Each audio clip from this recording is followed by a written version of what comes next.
Bonjour et bienvenue dans le ministère de la préparation de l'épouse glorieuse de Jésus-Christ. Nous sommes dans la série des 100 versets et je vais vous parler maintenant de la nécessité d'avoir la foi pour notre marche. Premier verset, Hébreux 11, 6. Le Seigneur dit que, or sans la foi, il est impossible de lui être agréable. Amen.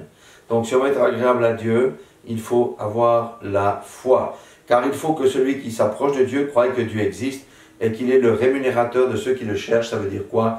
Qui répond aux prières faites avec foi. Amen. Donc sans la foi, personne ne peut être agréable à Dieu. Deuxième verset, Luc 18, 8. Il parle des élus qui crient à lui jour et nuit. Il dit, je vous le dis, il leur fera proprement justice, mais quand le Fils de l'homme viendra, trouvera-t-il la foi sur la terre? Amen. La foi, ce n'est pas la foi de croire que Jésus est la porte d'entrée du salut. Ça, c'est une sorte de foi, mais c'est la foi dans ce que dit la parole de Dieu. Et c'est la foi de croire dans les promesses, que les promesses se réalisent. C'est la foi, c'est la marche par la foi. Amen. Donc, très important. Hébreux 10, 38, il dit aussi, il va dans le même sens, il dit, et mon juste vivra par la foi. Mais s'il se retire, mon âme ne prend pas plaisir en lui. Qu'est-ce que ça veut dire ça? Mon juste vivra par la foi. Amen. Alléluia. Parce que le chrétien, celui qui est né de nouveau, le véritable Fils de Dieu, ne marche pas par la vue, ne marche pas par les cinq sens, il marche par la foi. Il ne regarde pas les obstacles tels qu'ils sont présentés. Les obstacles sont une réalité, mais ce n'est pas la vérité. La vérité, c'est ce que dit la parole de Dieu. Le médecin peut prononcer, monter le diagnostic. Vous voyez, vous avez telle maladie. Ok, eh bien, si nous nous soumettons à ce verdict par la vue, par les cinq sens, la maladie va se développer. Si nous prenons la guérison par la foi, en faisant un certain nombre de choses, eh bien, nous sommes guéris. Amen. La réalité du monde n'est pas la vérité spirituelle, n'est pas la vérité de Dieu. Matthieu 8, 13. Jésus parle au centenier, il dit, « Va, qu'il te soit fait selon ta foi. » Amen. Et à l'heure même, le serviteur fut guéri. Le serviteur du centenier était guéri à cause de la foi de ces derniers en Jésus-Christ. S'il n'avait pas eu la foi en Jésus-Christ, eh bien, il n'aurait pas été guéri. Il y a même un exemple dans la Bible où une personne dit « Ah, Seigneur, viens au secours de ma foi. » Amen. Voyez, la foi dans tout ce qui est guérison, changement de circonstances, les gros trucs de la vie, est un élément clé. Bon, foi et prière, ça va ensemble. Foi et guérison, ça va ensemble aussi. Amen. Matthieu 9, 22.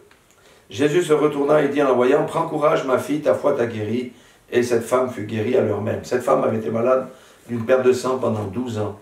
12 ans. Elle a été guérie à l'heure même parce qu'elle a mis en action sa foi en Jésus-Christ. Amen. Or, Jésus-Christ est le même hier, aujourd'hui, éternellement. S'il a guéri cette femme dans la perte de sang pendant 12 ans, il peut le faire pour ton problème aujourd'hui. Amen. Et Matthieu 9, 22 dit, « Alors il leur toucha les yeux en disant qu'il soit fait selon votre foi. » C'était des aveugles. Amen. Aujourd'hui, il y a toujours des aveugles, il y a des sidéens, il y a des cancéreux, il y a toutes sortes de gens qui sont avec des afflictions particulières. Eh bien, la guérison est tout à fait possible, moyennant la repentance, différentes choses. Je vais faire une petite vidéo là-dessus, mais il faut qu'il y ait la foi. S'il n'y a pas la foi, la guérison n'est pas possible. Amen. Luc 5, 20, voyant leur foi, Jésus dit, « Homme, tes péchés sont pardonnés. » Amen. Et ensuite, il a été guéri. Amen. Nous voyons aussi quelque chose d'autre ici, c'est que la guérison et la foi et le pardon des péchés sont intimement liés. Mais c'est la foi ici, avec le pardon des péchés, qui a guéri cet homme-là. Amen. 2 Corinthiens 5, 7. Car nous marchons par la foi et non la vue, c'est ce que j'ai dit.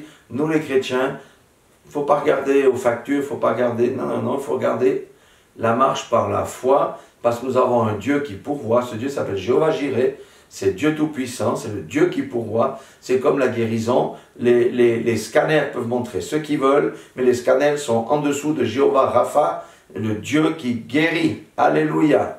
Et même, vous savez, on a un Dieu qui est puissant, c'est Jéhovah Tzidkenu, ou Dieu ma justice. Même en justice, le procureur peut dire si ça, mais le dernier mot n'est pas au procureur, c'est au Dieu qui me fait justice. Amen. Deux versets encore, 2 Corinthiens 13, 5, il dit, examinez-vous vous-même pour savoir si vous êtes dans la foi. Éprouvez-vous vous-même. Ne reconnaissez-vous pas que Jésus-Christ est en vous? À moins peut-être que vous ne soyez réprouvés. Amen. Là, ça nous interpelle en disant, examine-toi, est-ce que tu es dans la foi, oui ou non? Tu marches comme un incrédule ou tu marches comme un homme de foi ou comme une femme de foi. Amen. Et Jean 14, 12, en vérité, je vous le dis, celui qui croit en moi fera aussi les œuvres que je fais et il en fera de plus grandes parce que je m'en vais au Père. Amen. Ça, c'est le truc ultime de la foi. Jésus a tout fait. Il a maîtrisé les éléments, il a guéri les morts, il a guéri les lépreux, les aveugles, il a chassé des démons, il a ressuscité les morts. Et il dit qu'on fera des œuvres plus grandes. Ah, et les mêmes. Ah, c'est là qu'on doit aller, frères et sœurs. Moi, c'est là que je veux aller. En tous les cas, je veux aller là parce que la parole dit que c'est tout à fait possible pour celui qui croit en moi. Maintenant, croire, ce n'est pas une croyance intellectuelle, c'est adhérer à Jésus-Christ. Hein? Adhérer, être un avec Jésus, croire en lui, qui il est, qu'est-ce qu'il a fait, croire en toutes les promesses qu'il nous a faites, croire qu'il vit en nous, etc. Ce sont ce genre de choses-là. Donc, si vous voulez avoir une vie pleine, heureuse et qui porte du fruit, développez votre foi au nom puissant de Jésus-Christ.